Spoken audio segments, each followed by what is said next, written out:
deepest woods of upstate New York, a monster silently waits.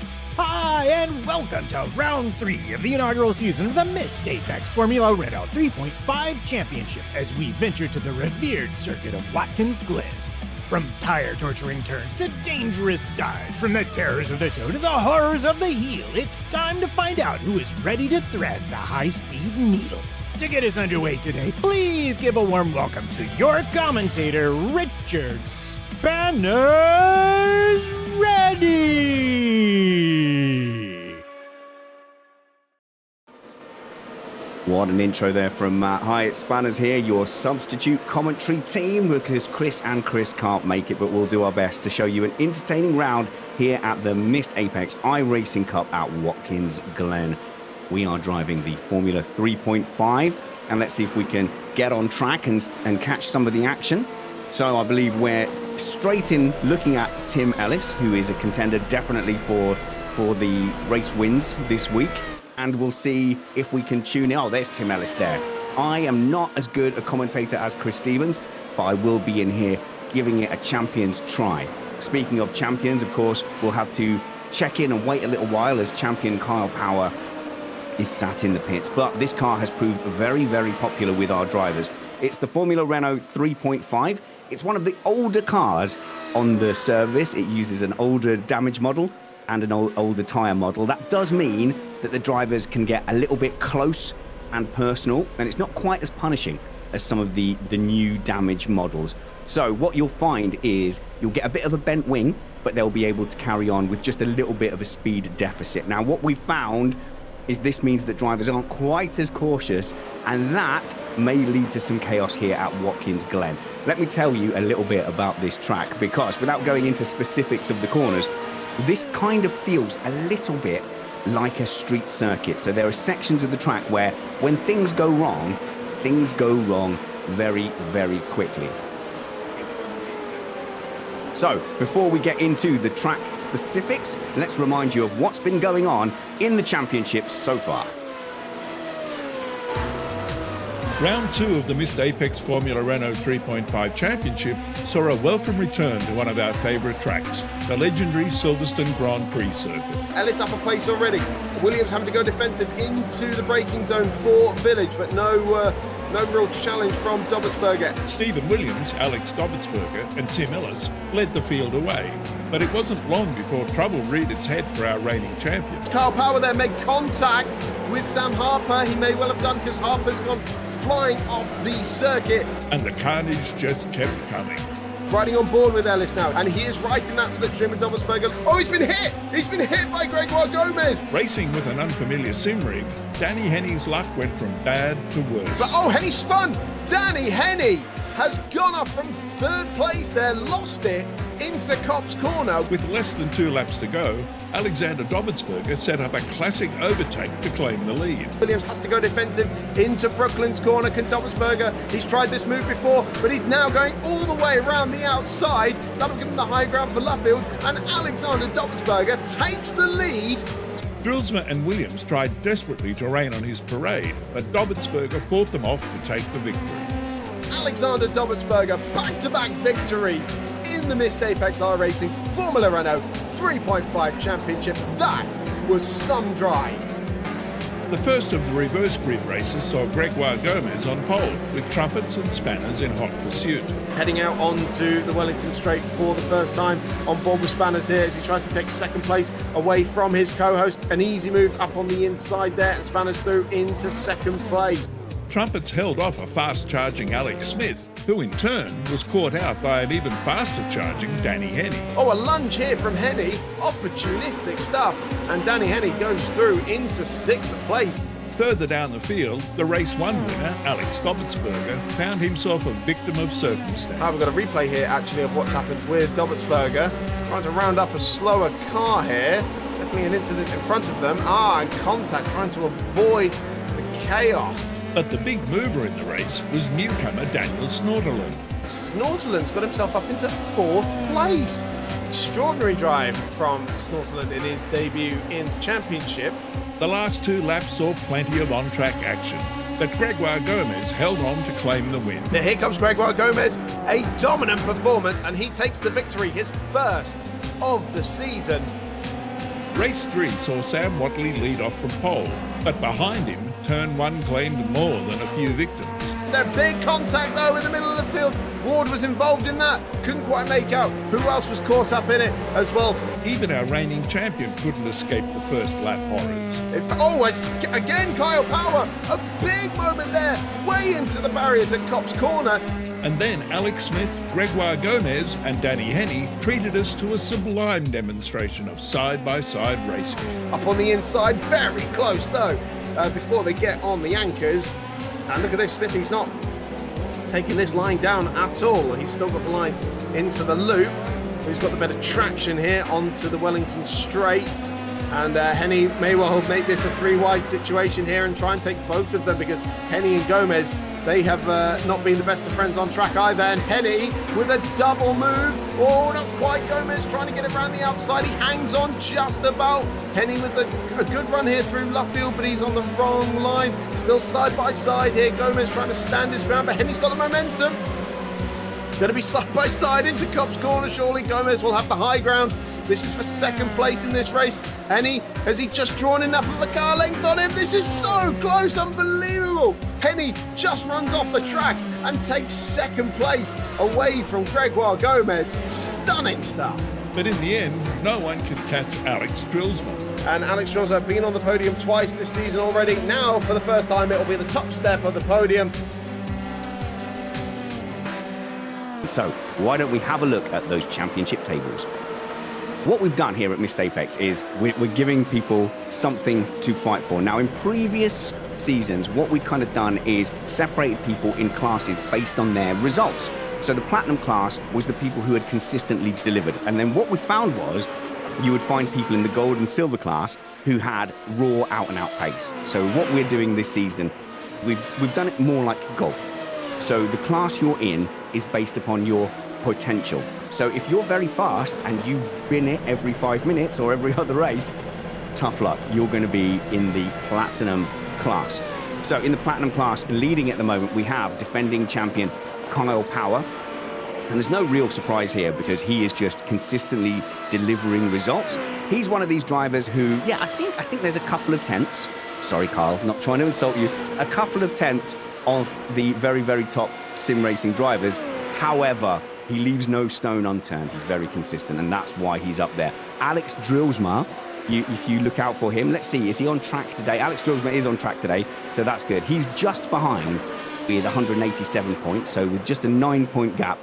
Alex Drillsma is actually one of the most aggressive and fast drivers. So he's got that combination where when you see him on track, or certainly when I see him on track, because I'm normally racing, I am scared, because I know Alex Drillsma will do anything to get past me, and he's very, very good at it. Danny Henney is a point behind, and actually on the same point as Gregoire Gomez. So our French driver Greg, living in Cambridge, he is also someone who is prone to the odd tangle. And in fact, in the last, well, I won't be unkind, Greg, but we did refer to his pink car as the Barbie tribute ornament at the side of the track for the last round, because it did spend a lot of time in the grass. But Greg and Danny, incredibly fast. They've come together a lot, and you could argue that the coming togethers between Henney and Gomez cost Danny Henney the title last year.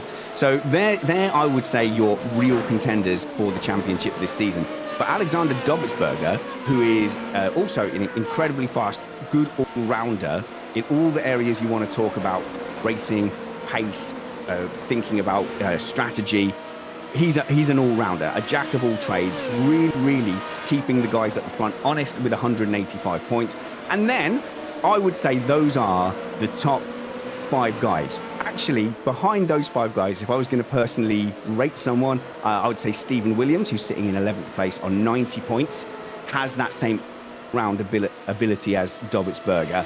And then there are some, shall we say, there's some trying going on behind them, and I'm in the group behind those people as well. So if you look at Tim Ellis, Sam Harper, David Hatton, Colin Ward, and myself in the championship, definitely off that ultimate pace.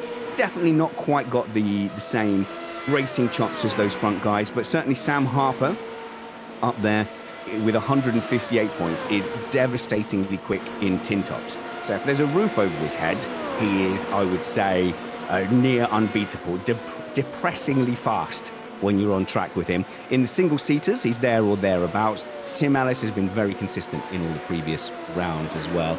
And I would say, no disrespect to David and to Colin, but I would put them more in my league, which I don't think is an insult. We definitely have some good scraps. Now, just to round off the Platinum, though, two people to look out for is two young guns, Luca Harrison and Luke Power. Luke Power making his first appearance this season, as was unable to make previous rounds, but his one-lap pace is absolutely devastating. Luca Harrison, I would describe as win or bin. So if you see him up front, it's going to get very, very exciting. So let's have a little talk about the track characteristics here. We're going to get a hot lap in just a moment, but like I said in the intro, this is a track where when things go wrong, they go wrong very, very quickly. So with Missed Apex, what we've kind of done is favoured F1 tracks.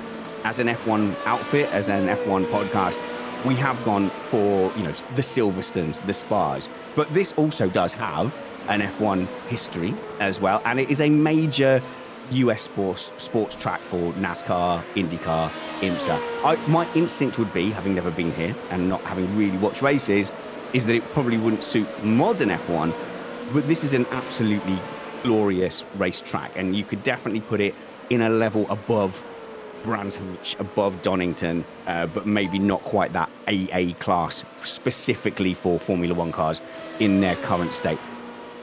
But it's a magnificent track. It's got a lot of layouts, and there's a chicane that had been put in recently. I think that is a recent addition. We have decided to ignore that, so we're going to blast past that chicane, but we are going to use the boot layout. So if we look at a track map here, it's a relatively simple map, actually. So if you're watching as a viewer, it is a track where you will be able to follow along, and there's only 11 corners.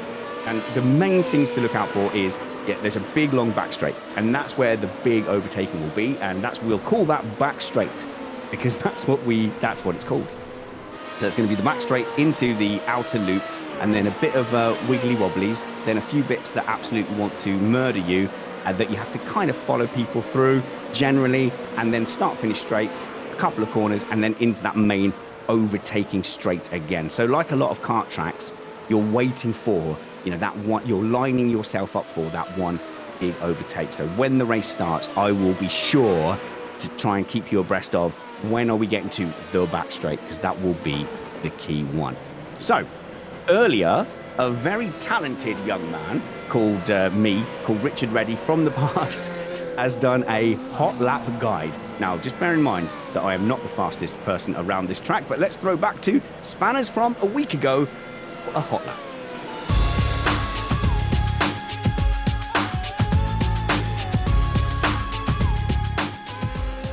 Thank you, Spanners from the future. This is Spanners from the past, talking to you all the way back in August. Oh, what a sweet summer child I was back then. Okay, so this is my first tentative test lap of Watkins Glen.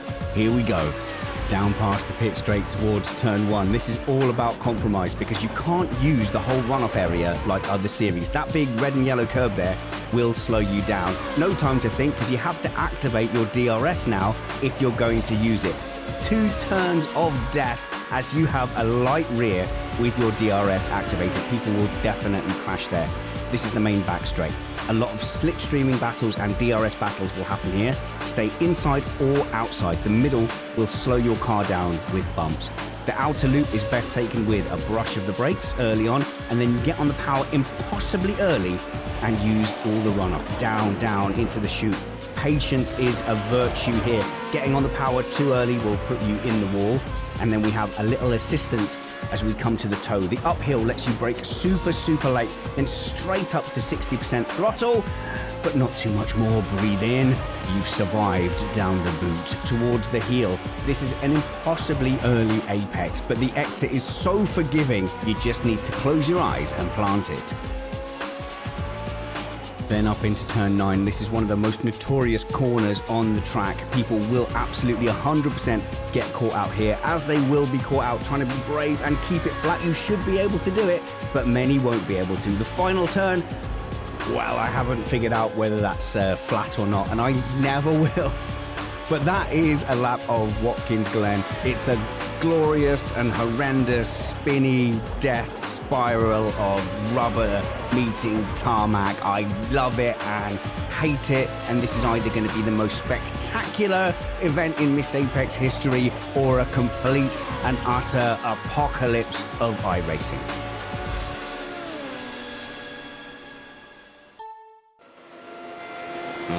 Thank you, me from the past. I hope that's given you a good insight into this track. It really is. It's an exciting one, and it is all about that entry point on this track. It's all about setting yourself up and just getting on the power as early as possible.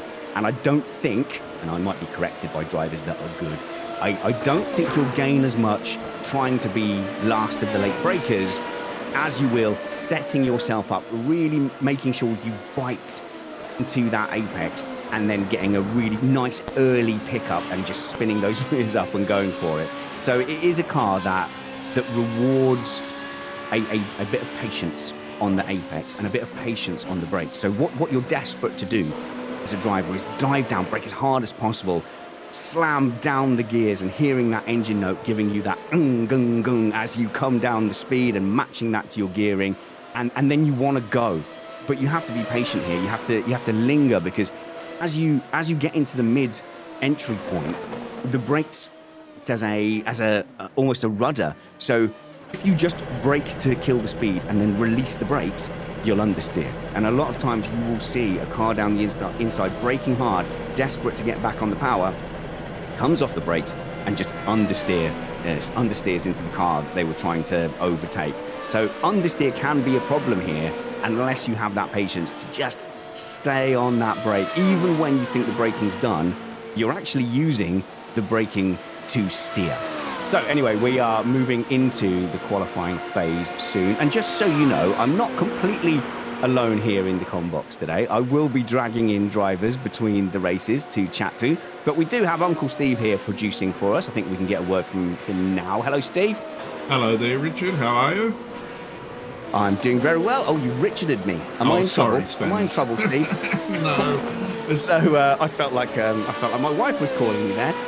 But Steve, if people want anyone to thank for this wonderful broadcast, it's you. So do feel free to check in with me every now and then. And when I pause, it's normally because Steve's telling me stuff or I'm being told off by Steve. I'll try not to tell you off too often then.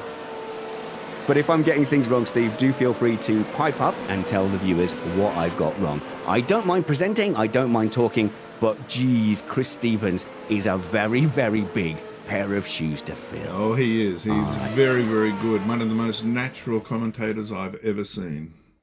And look out for him. We're going through to qualifying now.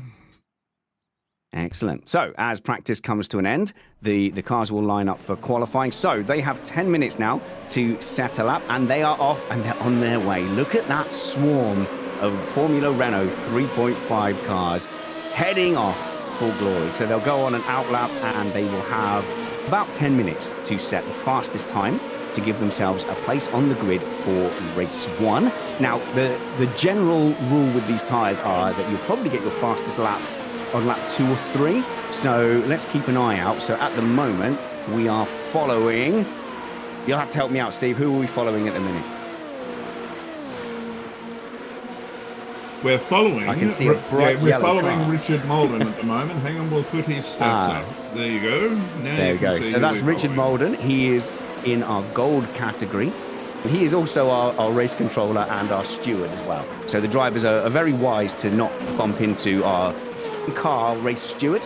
It's not often that happens, but he is very much responsible for keeping the drivers in order, and as we speak on the outlap is giving them a driver brief, because what we expect from our drivers is that when they take part in these competitions, ruining a race for someone else, the worst case scenario.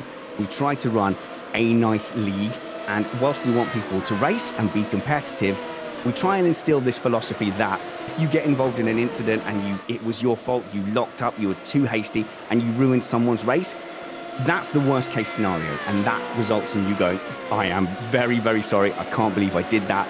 Let's not make this a habit.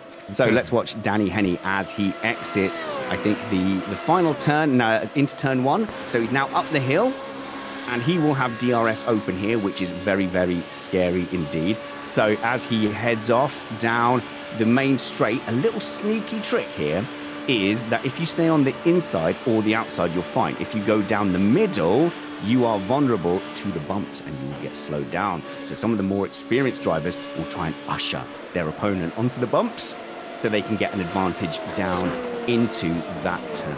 So looking at the track map, not many of them have names, but he is now coming up into the heel of the boot. So the heel, lets you brake a little bit later because you've got the uphill. And then a lot of drivers will lose it on that corner, for sure. Probably not Danny Henny here, a really ridiculously early apex. And let's see if Danny uses the off-track, because this is going to be interesting. No, he keeps 2 wheels on the track. So technically, you can go as wide as you want. But if there's a car on your inside and you rejoin the track, is that an unsafe rejoin? Well, that's up to the stewards to decide. I'm glad I don't have that decision to make. It looks like he had a little lift there, but that's just lap 1, so the tyres won't be completely fired up. As he crosses the line, he fires in a 1 minute 28.7, which is going to be very competitive indeed. Yes, indeed, Alex Smith, who's very fast, comes in with a 28.8. Dobitzberger, who was fastest in practice, comes in with a 20. Oh, so Stephen Williams actually jumps up with a 28.2, which makes Danny Henny's 28.6 look slightly less competitive, but let's see what he can do. We're watching the sector times on the screens, actually. So 24.5 isn't the fastest sector 1 we've seen, but that is to be expected. The tyres are still firing up, so you get a brand new set of tyres for qualifying. Just a reminder, this first race is the feature race, and they will start in their qualifying order, and they will have to do 1 pit stop, so they do not have enough fuel for the race. So basically, they are given an amount of fuel, and that is not enough for them to complete the lap distance. So all they have to do at some point during the race is pit for enough fuel to make them get to the end. They don't have to change tyres, and in fact, if they accidentally change tyres, that is a massive disadvantage, because you will have cold tyres and that will send you back down the grid. We're on board with Kyle Power. That 24.0 looks very, very competitive, and as does that 33.7. So expect Kyle to be moving up. He's currently at 28.3, which puts him in 2nd place. So Kyle he's not the best out-and-out qualifier here, but he'll definitely be in the mix. Stephen Williams, I think it's fair to say it's track specific. So he's either very, very good, excellent, and there's Gregor Gomez there with 28.022, instantly matched by Kyle Power, who goes to P1 with a 28.01. So that gap is currently 0.007. So that's how close it is at the top at the moment. And there's a couple of tenths back to Stephen Williams and Danny Henny. But this is early days. So we're seeing Gomez there in shot as we see Kyle Power in that green. He is the current champion. So he is the one to beat. He's got a little bit of traffic up ahead of him. The tow can give you an awful lot here at Watkins Glen. So I'm going to keep reminding you when we get to the back straight, because the back straight is key. So Kyle Power at the moment, he is coming around the heel and going up the hill. So it's a medium straight here as a car lets him fly by as he now goes into turn. Oh no, this is the heel, beg your pardon. I'll learn the track along with you. How's that? So that's the heel. He doesn't use any runoff either. This is turn 9, where you have to be very patient getting on the power. And this should be now, let's listen in, this should be full throttle. I didn't hear a lift there, so his tyres must be in now. So now we're looking at cars that have warm tyres. The fuel load is starting to go down. Can Kyle improve? It doesn't look like he's improved on that lap, but neither is anybody else. So Kyle there is starting another hot lap because there's no battery recharging on this. You can just keep going, doing lap after lap. Alexander Dobitzberger, finds himself in clean air. So definitely a championship contender this year. Definitely there's been the consistency this year as well. So he's known affectionately as Dobby to the other drivers. And has he found himself enough of a gap ahead to get a slipstream? I think he's too far behind Danny Henney up front. Is that Danny Henney up front? Yes, it is Danny Henney up front. So I think he's too far behind currently to get a tow. Very similar times to Danny Henney as well. And I'm actually surprised that more of them aren't taking a wider line. I think here the curbs have more of an effect than on other tracks. So the curbs unsettle you, they risk you bottoming out and actually take a little bit of speed off. Okay. So, and that's Dobitzberger off into the wall. Instant and that replay. is from being a little bit greedy on the final exit. I brush the brakes. I don't know what the fast guys do, but I brush the brakes, and it looks like he's actually snatched a brake there. So maybe that is just, an issue with his brake settings. Has he got the brakes too far to the rear? That was Drillsma going around back there. And that's Drillsma as well has gone around. And the problem is, for the drivers here, is that you might not necessarily get time. In fact, I don't think you're going to get time to get back out there and start setting laps with warm tyres. So if you go out now, you might technically get a lap in. That's no good. It's not like F1 where your best lap is the first lap that you can get the tyres activated. You lose the heat and you have to go back and get new tyres. It's game over.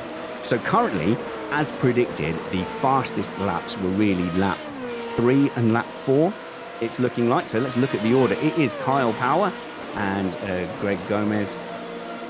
And Stephen Williams ends up in 3rd, it looks like, with no one really improving at the moment. So we're on board with Alex Smith, who's up in 8th place. And that's about right for Alex as well.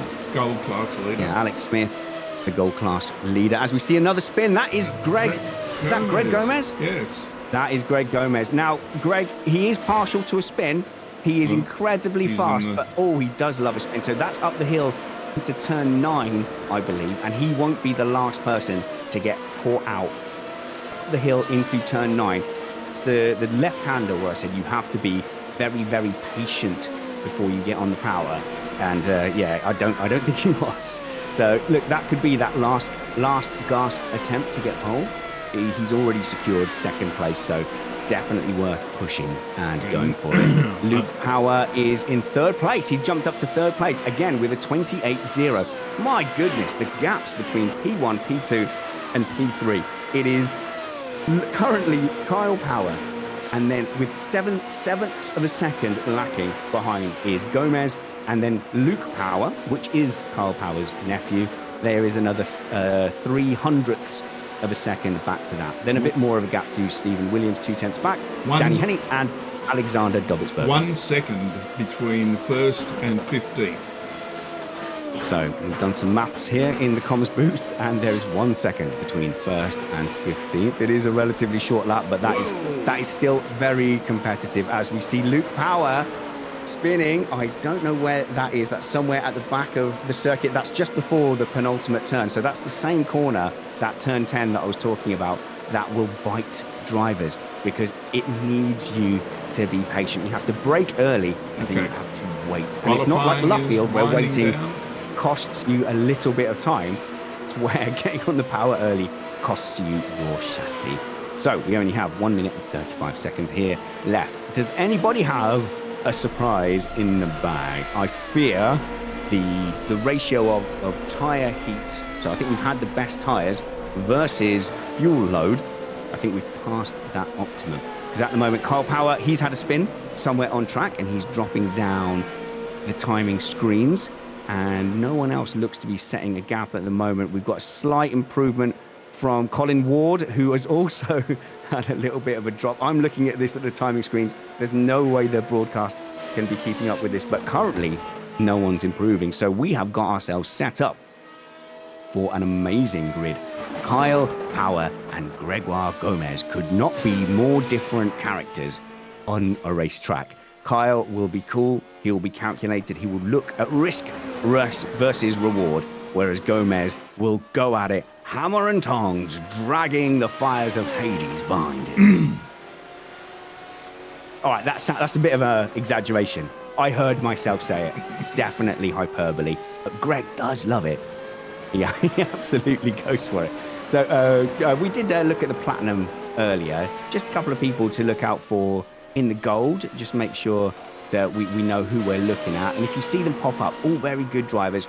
Jose Coig-O'Donnell, Lucas Raskovitz, Alex Smith, Mark Greenhow, and John Langham, Matt Cook, all really good drivers. So if any of them pop up, especially in the reverse grid races, we will be sure to point out where they are in the championship as well. Because P20 in race 1 starts in P1 in race 2. Okay. We did used to do a full reverse grid. We did used to do it. We used to do a full reverse grid. However, the people who were finishing P30, P40 had a quiet word with us and said, do you know what, Spanners? We don't think we want to be on pole position on the broadcast anymore. So actually, lining up P20 does seem like the right place for the reverse grid pole. Okay, in P1 is Kyle Power. P2, Gregoire Gomez. Luke Power lines up 3rd. Stephen Williams 4th. 3-time champion Danny Henney is 5th. Dobitzberger 6th. Ellis 7th. Drillsma 8th. Then Smith, Raskovitz, O'Donnell, and Snodland. This is going to be an exciting start to the race. I am predicting that people will...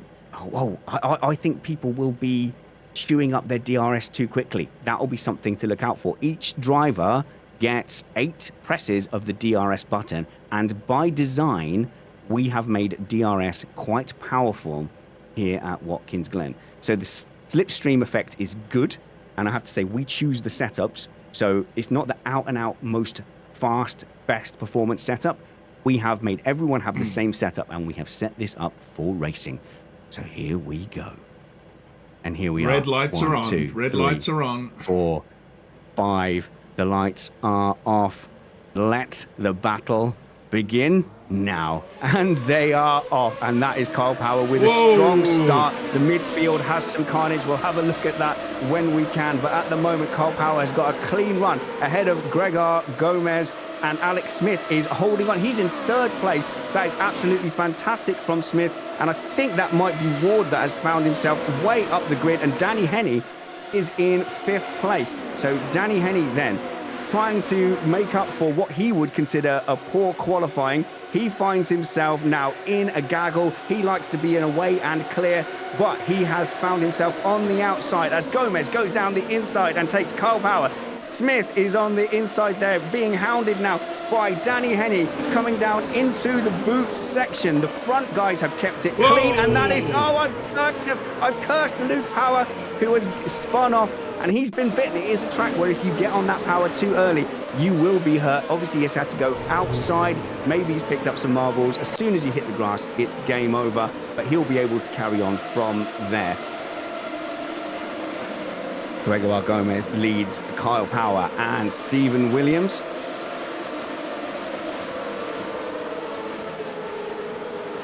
That is Stephen Williams there in the blue and white car. And they're now settling in because there's a few things you have to worry about here. You don't want to overheat your tyres too quickly because it's a long race and you have to carry them all the way. You get an advantage out of the pit stops because you'll be able to kind of cool them down for a little while as you slow down in the pit stop. So you'll notice a temporary reprieve from the overheating tyres. So probably lap 7 or 8 is maybe the premium to get that effect. But they'll all behave themselves for a little while as we head up the hill and watch them snake through. Is anybody opening DRS at this early stage? So what we found in the practice races, as is the people who chew up their DRS early on, get absolutely hammered. But Danny Henney here, under pressure, he's having to watch from Dobitzberger, who looks very, very strong in the practices. But Dobitzberger himself is under pressure from Tim Ellis. So Tim Ellis is a bit of a spoiler in this front pack. There's no real surprises up front where you say, yeah, we would expect Gomez to be leading. And Kyle Power looks well in place there, as does Stephen Williams, Danny Henney and Dobitzberger. But Ellis here is keeping all of them honest, with Alex Smith now dropping down to 7th place, still having, I would say, a fantastic race up there. And in 8th place, Alex Drillsma, who could well have the potential to move forward. Danny Henny now all over the back of Stephen Williams on the outside of turn 9. Patience, this is the one where I say patience is required, and people will get on that power too early and lose it. So it's all about lining up to that back straight I was talking about. That's where all the action, most of the action will be. So you kind of don't want to be ahead as you come down the pit straight now. Definitely don't use your DRS here. Danny Henny now, if he's smart, he'll brake a bit earlier. You'll see a bit of a gap open up so he can get on that power. Stay off the curbs. The curbs slow you down. Does he use that DRS? It's hard to tell from the broadcast positions because a slight slit turns into no slit, but he's got a heck of a run on Stephen Williams now, and he's around the outside. Stephen Williams is in the middle of the track. I was going to say, don't get on those bumps, Stephen, tuck in. So that to me looked like a DRS pass, and that might be a smart use of that to get up ahead and chase those front two, because you don't want to lose those front two. Stephen Williams actually might be smart to say, okay, it's Danny Henny. He's consistent. He's like clockwork.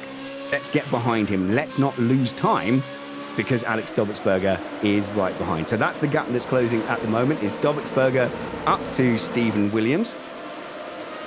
And then you have right behind there, Tim Ellis slightly dropping back. So the gaps do remain fairly consistent for long parts of the lap, more so than in Formula 3, and that's because it is just that little bit harder to follow. So once you get close behind a car, your front wing just doesn't work quite as well. You've got to brake a little bit early to avoid understeer. So we were talking earlier, these cars will understeer if you don't get the front to bite in by using the brake, and the car in front diminishes your ability to do that, as we see Dobbelsberger right up behind now. Will Stephen Williams be losing another place up the hill? He's got a reasonable exit. Dobbelsberger has a better exit, I think, and also has the benefit of the slipstream now. And I can get on board, I think, behind Dobbelsberger, and I can't tell if he's got DRS open, but he certainly has a run down the outside. Now, Williams, he needs to stay far on the inside, away from the bumps. Can he hold it down the inside, into the boot, around the loop? Yes, he can. So that, to me, suggests that Dobbelsberger has decided to save his DRS there, or they both use DRS. I can't tell. Can you tell, Uncle Steve?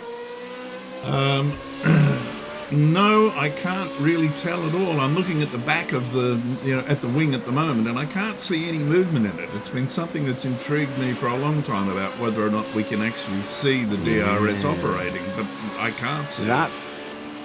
That's kind of cool. So we've got a bit of a mystery here to see whether we can tease that out. So what I would say there is I think neither of them used the DRS, and the effect you saw of Dobbelsberger catching up, they had similar exits out turn 1. So that was purely down to the slipstream. So the slipstream will keep you in touch, but the distance they've got, so Dobbelsberger is currently, I think about 3.3 seconds. Hang on, I've got that gap up. Yeah, about 0.3, 0.4 behind Stephen Williams at the moment. That's definitely enough to get a tow, but it's also enough to make it very, very difficult to bite down into the apex. Goes wide, and that has ruined Dobbelsberger's chance of getting a run, and actually it's put him into the clutches of Tim Ellis. Tim Ellis has got the run now. Now, has Tim been quick enough on the ball to go, yeah, I'll get that DRS? But if I find myself in Tim's position, I often say, well, I don't know if I want to. Up ahead, we see Danny Henny fighting here for P2 with Kyle Power, and that gap has closed. Now, this is going to get very, very interesting and very, very fighty. Gomez has not disappeared. I had predicted that he would either be in the barrier or disappear. So what does Kyle do now? Kyle likes a bit of strategy. He's a smart cookie, but does he fancy letting Henny go? What he can't do is get mega, mega defensive and let Gomez go, because that is going to hurt both of them. And the championship is tight. Power has 9 points to play with over Dobbelsberger. Henny and Gomez are I can look at that. They are some 10 points further back. Sorry, Kyle Power has that lead over Drillsma. Henny and Gomez are further back, 10 points on the same points. So Henny sets him up as we go down to the pit straight. He's close enough behind. Let's watch the exits. Watch that gap now relative to how they come out of turn 1. In unison, Kyle Power getting an incredible exit out of there. He's very, very smooth. He's a very smooth driver, is Kyle. And that gap looks consistent. So it's now just down to how much slipstream can Danny Henny get. Oh my goodness, he's almost on the back of him already. I think I can see a gap in the wing, so I don't think the DRS is open. So that is just the slipstream now that's brought him close enough to go racing, but not close enough to get alongside. Now, bear in mind that the gap going into turn 1 was quite big. So the gap into turn 1 was about 3 or 4 tenths. So that wasn't enough for the slipstream alone to bring him up alongside. If you see him right on the nose into turn 1, then that might be enough. Or you have to use the slipstream, but has a little look. Has a little look, doesn't he? He had a little look down into the hill. What's that? That's the toe. I'll bring the track map up in a second to help me out. But they're into the, let's call it the wiggly bit for now. Yeah, so that was the toe up the hill that Danny Henny was kind of just showing his nose a little bit. But I've noticed that Kyle is just a little bit wider into that toe. So that was turn 9. They're flat out here now through turn 10. And then this is the final corner where we saw drivers, if you really push it, if you get greedy there, going to go off. But this isn't qualifying, this is the race. So they are all sticking to their plan A braking. So in qualifying, you might go, oh, maybe I can brake a little bit less. Maybe I can just risk it a little bit more for that final lap. Now, Danny Henny's a little bit closer out of turn 1. They were 0.3 over the line. These slipstream battles can be intriguing, but what's fascinating here is that Power isn't losing ground to Gomez, and this is I think Danny Henny lifted there. I think he lifted out because he was faced with either Kyle Power's gearbox or making a move down the inside, and it's really interesting that he thought, well, no, not yet. So Gomez, he might be saving his DRS, he might be making sure his tyres don't overheat, but he's not getting away. His last lap was a 29.1, and Henny in the toe had a 29.0, as did Kyle Power, and as did Stephen Williams. Dobertsberger, the fastest man in that top 10 at the moment, with 28.9.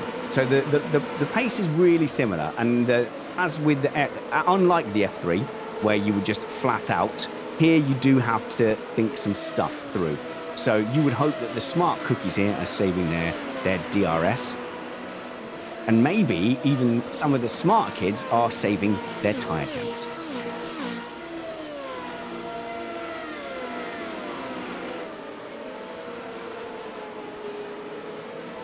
So we've got to keep an eye on P20. P20 is key because P20 decides the pole position for the final race. So let's have a look at Ryan Sedgwick in 13th place against Miguel Moreland.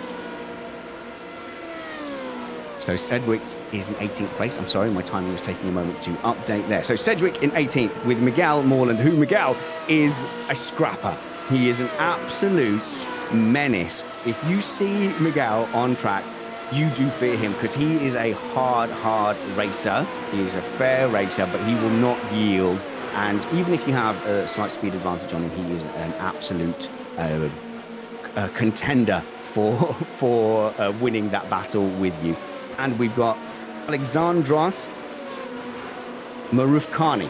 There you go, I'll let the pronunciation. Marufkani there. Alexandros running in 20th position. So as it stands, Alexandros will be starting from P1 in the next race, and Sean Bennett is going to try his best to take that away from him, just 0.4 seconds behind. So no action going on there at the minute. So let's check in with James Gill, our youngest driver.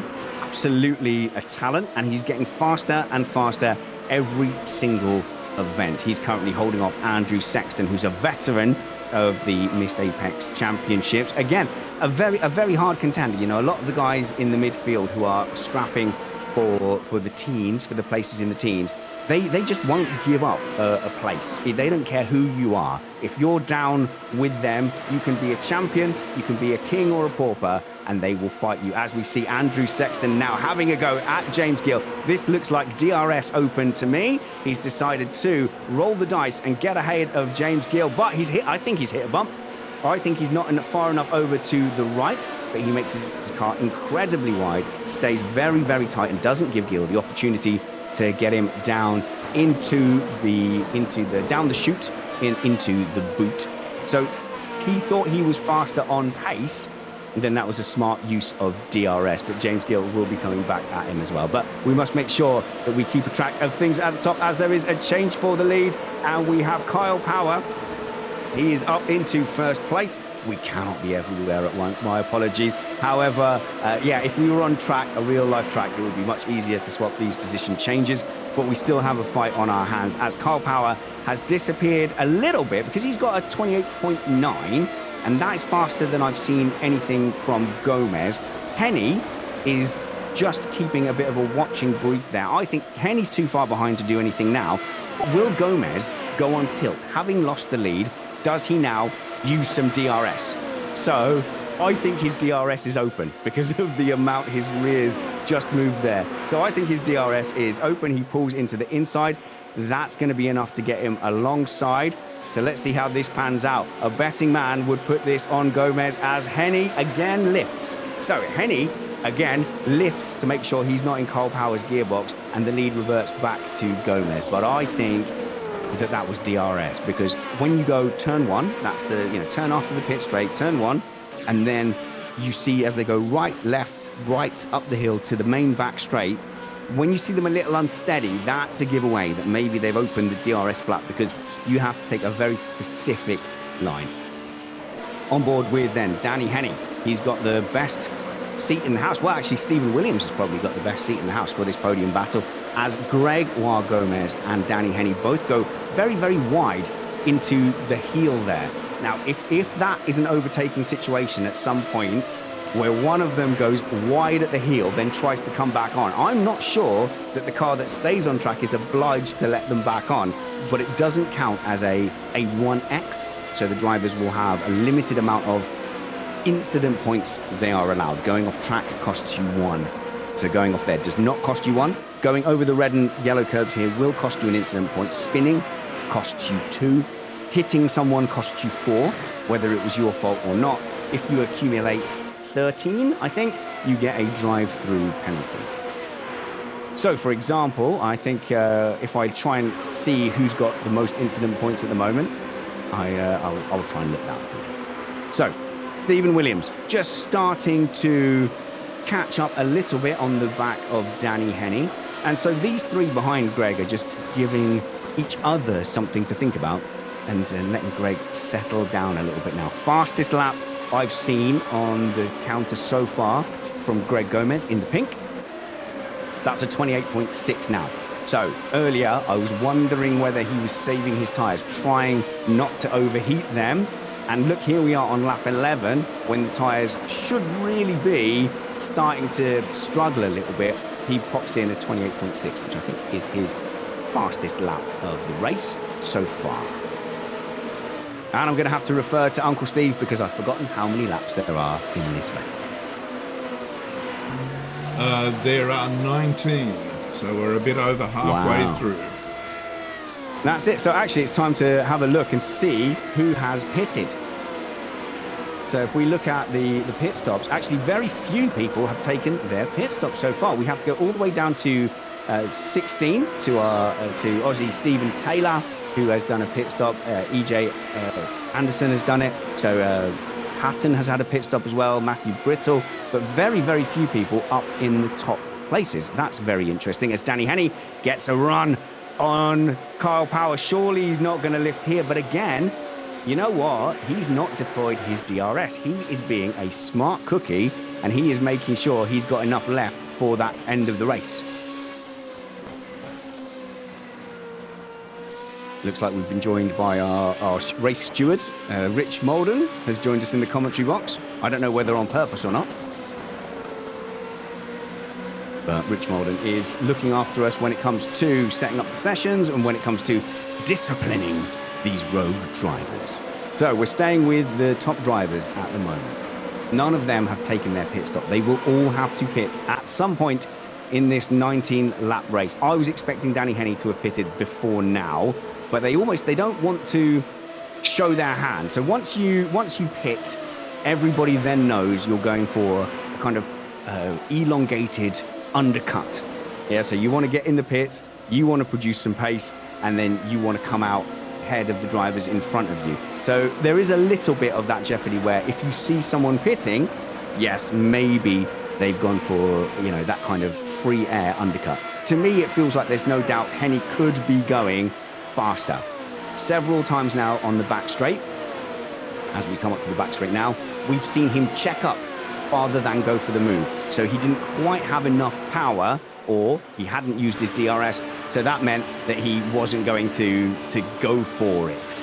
So, speaking of going for it, Tim Ellis there in the background having a little sniff, looking at Stephen Williams. So he's now closed up to make this a 5-car battle, and in fact, I think we can fairly call this 6. So you've got Ellis and Dobbetsberger. You've got Ellis in Dobbetsberger in P6, Ellis in P5, Williams in P4, and then this front 3 now have to deal with a back marker. Now, that must have been an incident from Anderson. Anderson has pitted, and there is a fast repair, so he may have had an incident and then gone to get stuff fixed. But how will he react? He's normally a very polite and responsible member of the community as Gomez goes wide on turn 8. But it could just be enough. Sometimes it's just that distraction that doesn't let you quite get on the power immediately. And hello to our patron live chat as well. Hello to Andro, hello to Mark, Brad Philpott, who says Danny is past it. Controversial if true. Danny's not past Kyle Power, that's for sure. It's not bad. It's not bad. I'm not really a commentator. Let me know. As we see EJ getting out of the way, interviewing Anderson actually just causing, and that's the little distraction we were talking about there, just causing Kyle to lose a little bit of the beat. And I'm surprised that no one has tucked in to try and use his slipstream, but they are all just staying within their own lane. Stephen Williams slips by and clears that back marker. So the sum total of that is that they are all closed up. So I think the back marker did have something of an effect because they are very close now.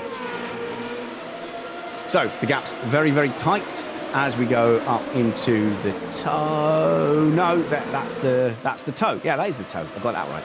So they go up into the toe. No real overtaking opportunity here. You have to have a big delta if you're going to try anything on this turn down to the heel. So they're not going to get side by side here in this race, but in the reverse grid races, we're going to see a lot of side by side there. Into turn 9, demonstrate the patience we've been talking about. Kyle Power goes a little bit wide, so you can see the gap between Henney and Power close up. That's how little you have to mess up to lose a little bit of a lead. So he was only about a foot from the apex there, but gives it everything. And actually, he's a lot closer to the wall there on the final turn than Danny Henney. So stretched out a little bit as you'd expect. Let's check in with James Gill down in P17, fighting against Charlie Poyer. And oh my goodness, so James Gill in 17th place. He is safe for that top 20, it would look like. But can he get down the inside? This is the turn we were talking about where you need a big delta. Whereas up front, I'm just having a little look at Danny Henney, who's managed to get past Kyle Power. We need to go back up to the front, Uncle Steve, and hit replay, I think, on Danny Henney, because that was a great run. And I think he's used the DRS to get past Kyle Power in the first instant, and then a double overtake with Gregor Gomez as well. And I think he has just surprised them. I think he's absolutely surprised them. They weren't expecting a move there, and now they both have to think, do we chase or do we pit? Because they are now running close to the limit of the fuel. I think they're all going to pit together. Apologies to James and Charlie, but obviously we had to cut to that front battle. And in the end, it wasn't overly dramatic. It was just making sure that you got the position into turn 1, so there wasn't a big delta. Got a huge slipstream on Kyle. He must have opened the DRS, and then once he got past Kyle, also had the DRS, also had all of that advantage on Gomez as well.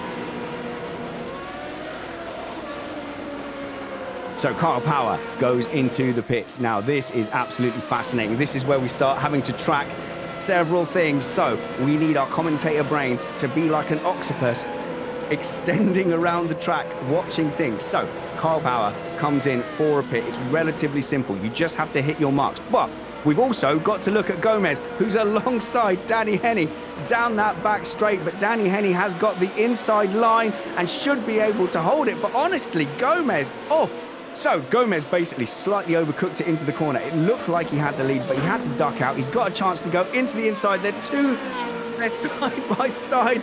And I think Henny in the end has had to just be the one to avoid the accident, because I don't think Gomez was going to back out of there at all. So these two are similarly paced, but look what they're doing. Why are they scrapping now? Why have they chosen now when Power is in the pits?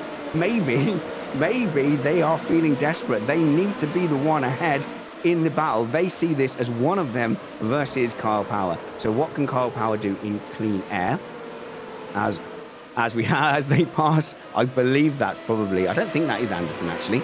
So that's another yellow car on the side of the road, but that is a back marker, not involved in this. So Danny Henny now. He pits. Danny Henny pits. There we go. So Danny Henny pits, locks up the rear brakes, so his tyres will have a lot of time to cool down. But let's have a look at where Kyle Power is. So will he be able, Kyle Power, to get around? Did he have a good outlap? Was it clean? I'm struggling to see Kyle. Here we go. But there he is there behind Danny Henny. And in fact, he's got a run down the final, down this back straight. I don't think it's going to be enough. He's going to have to do something special from here. So he has decided not to use a DRS, but he certainly had the run. He's still in contention. It would be foolish, surely, to keep your nose in here. But that was enough to affect Danny Henny's entry line. So we have Greg Gomez up front. Looks like he's going to run on fumes. Alexander Dobitzberger in second place. In fourth place, Danny Henny. And why we struggled to find Kyle Power was because the cars between them and Stephen Williams were close enough that they actually overtook Kyle and Danny in the pits. So we've got Dobitzberger and Gomez in the pits now. So I think we keep an eye on this front battle. We keep an eye on Henny and Kyle Power. And as they approach the final turn, we will see the true order of this race. So you've got Tylus currently running in third place. He has not pitted, so he's currently leading the race on track, I believe. So here's Gomez then out of the pit, and it looks like Gomez has kept the lead by a long way. He's a long way in front, so those extra laps running on his own. But Danny Henny is yelling on the team comms at Sean Bennett, the back marker there, who, to be fair, he did get a run on, and that run is helping him just get to the outside. But, oh my goodness, actually, Greg did run him a little close. There was no overlap. Greg certainly made it clear that there wouldn't be room for Danny Henny to go on the outside as they went into that curve. So the car behind Kyle Power at the moment is Sean Bennett, and then you've got fifth place Dobitzberger and Stephen Williams. So Dobitzberger's the net loser out of that. Has fallen quite far back and is fighting with Tim Ellis for fifth place. But Gomez, actually, it's a little bit misleading. It looked like he had a massive lead coming out of the pits as he goes very wide again. Turn 8 shows patience into turn 9. But yeah, it was a bit misleading as he went up the hill because you don't have the momentum of coming out of turn 1. So Henny did get a run. Why didn't Henny open up that DRS? Or maybe they both did. That's the other factor that we've got to realise here. So I believe we are coming up to the final lap if it's a 19-lap race. There's 2 laps. Final lap? Final lap, Steve? Yeah, final lap. Okay, good. I got one thing right this race. So the final lap of the race, it has been one of strategy, and it has been one of the top players not wiping each other out for once, which helps. So as we go back, let's go back to 7th, 8th position. Colin Ward actually having a fantastic one here. Oh no, he's in car 30. He's being lapped. Sorry, Colin. It did look good for a moment. But you're up there. Alex Drilsma is 7th, then Ellis in 6th, Dobbitsberger, Williams in 4th. Kyle Power finds himself in 3rd place. And I think this is the only position that can swap, because honestly, it looks like Gomez is all over it. It looks like he is a man in control. It looks like he saved his tyres early on when it was looking like he was struggling for pace. And it's paid dividends because he was able to go longer without the tyres causing him any issues. He was able to go to the last possible moment to be able to make that pit stop and get himself out in front. This is a well-deserved feature race win. We've seen him crash before, though. Oh, I hope I don't do one of those commentators' curses. No, well, I obviously don't have the power for a commentator's curse. As they round the final corner, we have Greg Gomez comfortably then bringing it home in front of Danny Henney and championship leader Kyle Power. And you can see that Greg is incredibly happy with that. Danny Henney and Kyle Power will settle for those results. Alexander Dobbitsberger keeps his challenge up for the lead, and Tim Ellis will be absolutely chuffed with that 6th position, as will Alex Drilsma in 7th place. So those top 3, not entirely unexpected when it comes to consistency, not unexpected to have Kyle Power up there in the podium places. Hey, Kyle. Hey, Matt. I've got to talk on in the pits because I'm coming over the team talk on the race as well. No, well, they can all hear your interview as well. But look, 3rd place, and it looked like a race where you could take risks, but actually you and Danny, you played it quite smart there, and I think neither of you wanted to take each other out. Well, we played it a bit too smart, really. I did anyway, because I let Danny and Greg go, but no, they were just a bit too fast for me on the day. So yeah, it was a big, long game of tactics, just basically sitting there trying not to burn the DRS. In the end, I had absolutely loads left, but yeah, it was quite difficult to pass. So I was sitting there thinking I was being clever, but obviously a bit too clever for my own good, and ended up 3rd. Was tyre temperature a factor? Because we saw Greg suddenly on lap 11 start pulling half a second gaps. Yeah, Greg suddenly just picked up the pace. I think it's lap 11. Yeah. That's at the time there's 8 laps left is when he could start using DRS. So I think it was about lap 11 or 12, and he started to use DRS, and then the trigger really was Danny started to use his DRS, passed us both, and then I thought I'd dive into that lap and then use mine. Danny reacted to me, and then Greg reacted to Danny, and it stayed status quo. So really, really good drive from Greg. He was really, really strong, and yeah, I ended up on pole, and I didn't really want to be on pole. I just ended up getting a massive tow in qualifying. I was like, oh no, I don't want to be on pole, because I wasn't going to use my DRS on the first lap, and as you can see, I got mugged. Yeah, well, look, the Danny Henney move. Hello, Danny, 3 times champion Danny Henney in the comments box with us. Why is everyone shy today? That's absolutely crazy. But thank you, Carl. I'm going to dump you back into the main group. We'll dump Danny into the main group there as well. But what we'll do is we'll jump into the locker room very, very quickly. And I know Uncle Steve's not going to be happy about this, but I am going to throw me and Uncle... I don't have permission? Yeah, the poor beard, he ain't unmuted. Guys, it's Spanners here. You are on the main broadcast. I want to have a quick word with Danny. Danny, you mugged 2 of them for the lead. How was that? A double kind of DRS slipstream bonanza. Yeah, it was really good. I knew Kyle would be saving his DRS, so we're all kind of do the same thing, really. And then I counted, I got 5 left, and once it hit 5 laps, I was like, right, time to go. Got them both. Thought, right, I'm going to be in the lead. I'm going to pit first and cover them both off. And then Greg kind of scuppered my bloody plan coming back at me. So I had to dive in and react to Kyle then before he come past. And I thought I just judged it right, but my car topped out halfway down the straight, so I stopped closing on Greg. Else, I actually, for a minute, thought I'd timed that perfect. It was a great double overtake. Greg, we noticed that you were running like 29s, and then suddenly on lap 11, you could do 26s, and we were, whoa! You clever girl. You managed to save some tyre temperature. Yeah, I don't know if it was being first most of the time that helped. That helped. But I was so nervous. Overall, like I don't think I've sweated this much in a race in my life. But it's good to know that it means something to you, Greg. It's good to know. I'm not going to lie, Greg. I was expecting you to crash when I put it on you in the last lap. Yeah. Same here. I was like, I'm just going to sit here and wait for him to crash, and he never crashed. Well, you gave us a good view of some disciplined, clever racing. But of course, we've got the reverse grid races coming up. Who finished P20 out of you idiots? Who ended up finishing Adrian P20? Clark. That'd be me. Adrian. And the fantastic thing with you, Adrian, is you're all the way in Australia, so we get a lot of we'll get some natural lag. So you are far more likely to crash into anyone that would start on pole. Something like that. Good luck to you, Adrian. Good luck to the guys. We are going on a short break while we set up the next race. Don't go away. Don't you dare go away.